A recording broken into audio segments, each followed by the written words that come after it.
બનાસકાંઠાના થરાદ નગરપાલિકાની ચૂંટણી આગામી દિવસોમાં આવનાર છે, ત્યારે રાજકીય ગરમાવો હાલથી જ જોવા મળી રહ્યો છે। ત્યારે થરાદ ખાતે કોંગ્રેસની બેઠક યોજાઈ હતી, જેમાં આવનાર નગરપાલિકાની ચૂંટણીલક્ષી ચર્ચાઓ કરવામાં આવી હતી, જેમાં ગેનીબેન ઠાકોરે તંત્ર અને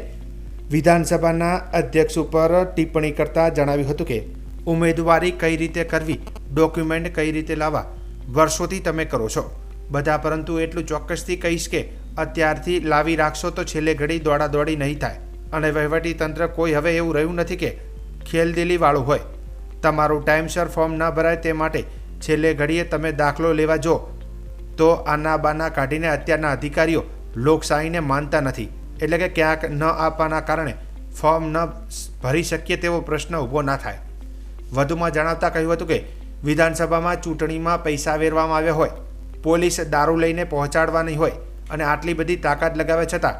લોકસભાની ચૂંટણી તેના વચ્ચે સરકાર હોય, ભારતીય જનતા પાર્ટીના પ્રદેશના પ્રમુખ જે હોય એક તો હોય, પરંતુ વિધાનસભાનો પ્રોટોકોલ તૂટી જાય પછી વિધાનસભાના અધ્યક્ષ ન કહેવાય પણ ભારતીય જનતા પાર્ટીના અધ્યક્ષ કહેવાય। બે અધ્યક્ષ મેદાનમાં ઉતર્યા હોય, પ્રોટોકોલ તોડવો પડ્યો હોય,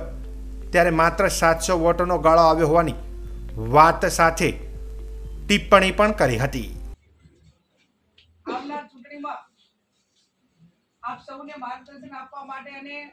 તૈયારીના ભાગરૂપે પ્રદેશના આપણા નિરીક્ષક ઘનશ્યામભાઈ, જિલ્લા કોંગ્રેસ સમિતિના પ્રમુખ આદરણીય ભરતસિંહજી, ભાગીલાલભાઈ, આંબાભાઈ, પથુભાઈ, નગરપાલિકાના બધા માજી સભ્યો,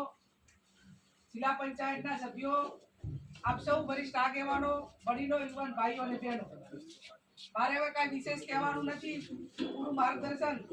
ઉમેદવારી કઈ રીતે કરવી, ડોક્યુમેન્ટ કઈ રીતે લાવવા, આ તો વર્ષોથી તમે કરો જ છો બધાય, પણ એટલું ચોક્કસ કહીશ કે અત્યારથી લાવી રાખો તો છેલ્લે દોડાદોડી ન થાય અને વહીવટી તંત્ર હવે કોઈ એવું રહ્યું નથી કે ખેલદિલી વાળું હોય। તમારું ટાઈમસર ફોર્મ ન ભરાય એના માટે કરીને છેલ્લે ઘડીએ કોઈ તમે દાખલો લેવા જો તો આના પાના કાઢીને અત્યારના અધિકારીઓ લોકશાહીને માનતા નથી, એટલે ક્યાંક ના આપવાના કારણે આપણે ફોર્મ ન ભરી શકીએ